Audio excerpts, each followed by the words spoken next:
Roomy parentage. Irresponsible falconry.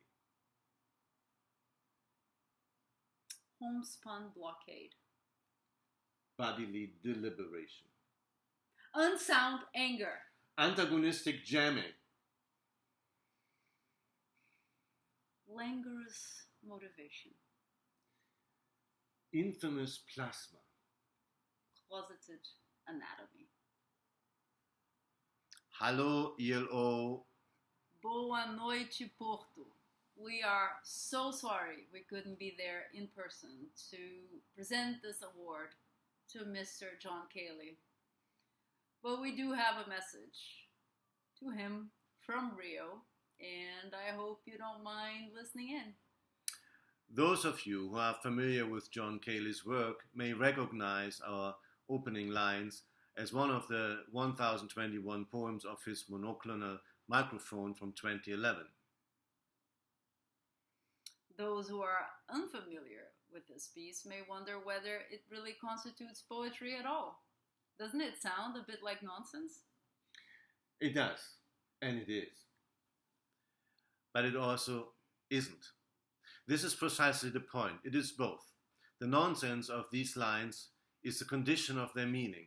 All of the 1021 poems of monoclonal microphone are computer-generated adjective-noun sequences that do not yet exist as far as Google Books is concerned in printed English.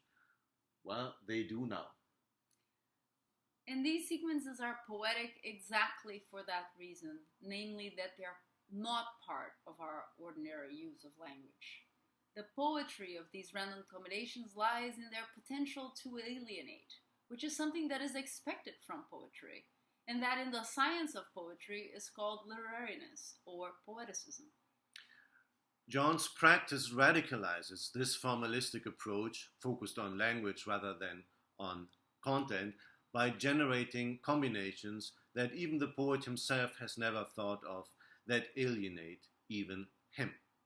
It is the computer who thinks of those new word combinations, i.e. a non-human entity, presumably devoid of its own worldview, now offers us humans new ways to see the world.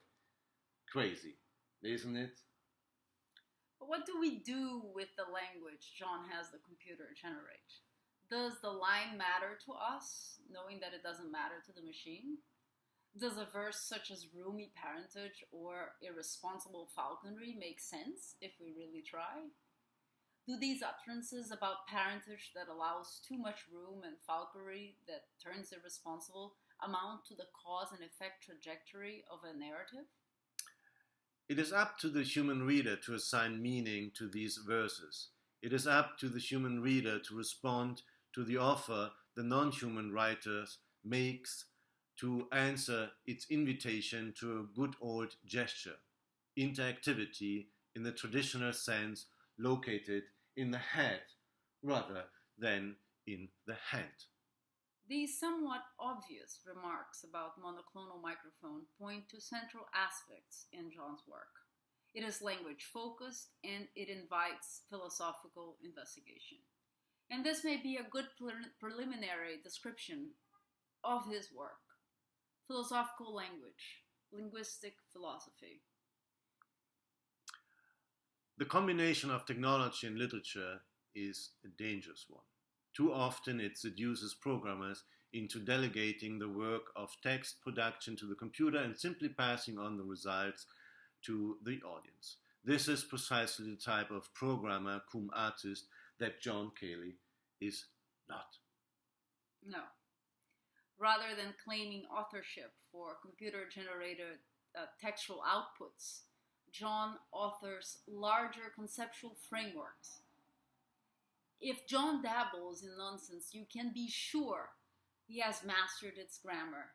The nonsense will deliberately figure as an aesthetic component in a carefully crafted canvas, which will be anything but nonsensical.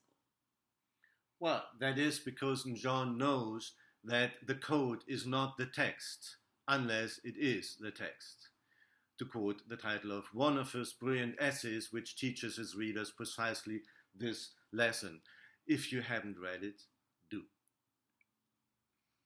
because he's as insightful a scholar as he is a poet, because he's as much a reader of texts and politics as he is a writer of and on complex surfaces, to quote yet another must-read text of his, John cannot help but anticipate the hermeneutical gesture that will follow his works. His pieces will invariably contain a twist, typically having something to do with the turning of language into a self-reflecting post-alphabetic event. These moving letters require a specific kind of reading competency. Take Overboard, for instance, where a program of carefully designed algorithms allows letters to disappear or to be replaced by other letters, momentarily undermining the lexical integrity of the words. The poem about a man falling overboard during a storm continually drifts in and out of legibility and thus renders visually its own linguistic message. This dynamic, linguistic, wall-hanging, ever-moving language painting with its ambient, time-based poetics, as John puts it, is an example of his sophisticated remediation of concrete poetics and a significant contribution to the history of literary experimentation. Another example is Lands, a piece John wrote for the Cave, his castle at Brown. The visitor is first presented with a layer of text, white letters on dark background, among it the word Lands written in small, dark text on the surface of its letters.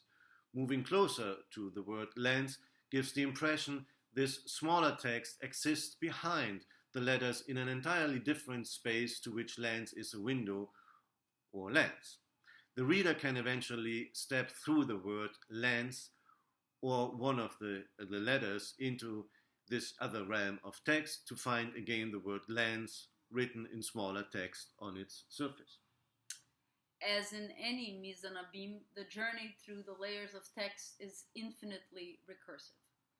In contrast to other media, however, in this case, it is up to the reader or viewer to terminate her journey. The symbolism here seems to be clear. Text becomes the surface for or window to another text, which may signify that the perception or understanding of one level of text yields to another deeper layer, which will then lead to an even deeper layer of understanding.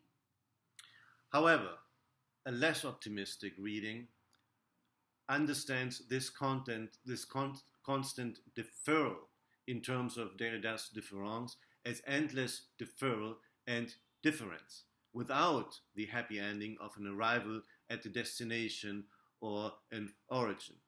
In this reading, the symbol of the Lands takes on a different meaning. Rather than promising access to the truth, it obscures this access and resembles a trapdoor to the abyss of skepticism, characteristic of the philosophy of différance. Instead of promising the exit from the cave, as Plato imagined in his allegory, anticipating the Enlightenment, John underlines, in the sense of postmodern philosophy, its inescapability. Then there is the Reader's Project, his collaboration with longtime colleague and friend Daniel Howe, where algorithms read a given text in various formalistically idiosyncratic ways, looking for Markov chains and other patterns. Carving their own way through the landscape of text, aside the main sequential road, these algorithmic red-riding hood readers turn a meaningful text into something that seems as nonsensical as monoclonal microphone. While with Overboard and Lens, John lifts concrete poetry into the age of digital technology, the Reader's Project is a contribution to the aesthetic of constraints. There are too many works to mention, but we would be remiss not to bring up John's love affair with Alexa, the voice behind Amazon's Echo. For John, Alexa is the first plausible re-embodiment of the domestic robot.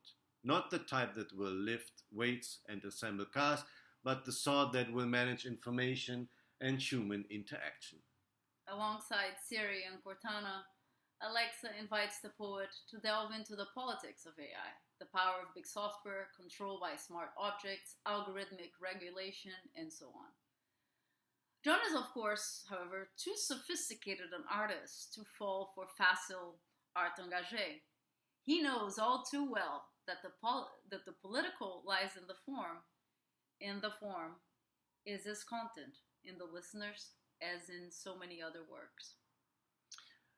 Now, in a world of disruptive innovators, much too busy or downright too oblivious to take responsibility for the changes they themselves promote, it is imperative that artists live up to their vocation, that they act, as Ezra Pound once wrote, as antennas of the race. This is John Cayley. That is why he deservedly receives the first Majorie Luesebrink Career Achievement Award this evening.